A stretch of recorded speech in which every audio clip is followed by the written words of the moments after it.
বলতে গেলে আগামীকাল আমাদের কাছে ঈদের দিন। অতীত 17 বছরে আমরা ভালো করে ঈদ করতে পারি নাই। আওয়ামী লীগ যদি কালকে কোনো নাশকতা করতে চায় তাহলে 5ই আগস্টের আগে যে পরে যে পরিণতি হয়েছে তার থেকে খারাপ পরিস্থিতি তাদের হবে। আমাদের কাছে অনেক আনন্দ লাগতেছে। ইনশাল্লাহ আগামী যে 17 বছর নির্যাতনের মধ্য দিয়ে আমরা বিগত সময় পার করেছি। আসলে বলতে গেলে আগামীকাল আমাদের কাছে ঈদের দিন।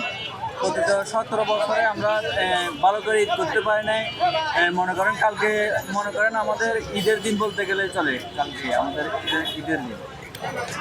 আসলে আমরা পারিবারিক সূত্রে দিনটি আমার বাপ দাদা ওনারাই দিনটি করতেন। ওনাদের কাছ থেকে শহীদের আদর্শে আমরা আদর্শিত আমার পরিবারও দিনটি করতেন। ওনারা বলতেন যে আদর্শ ওনারা দিনটিত করতেন।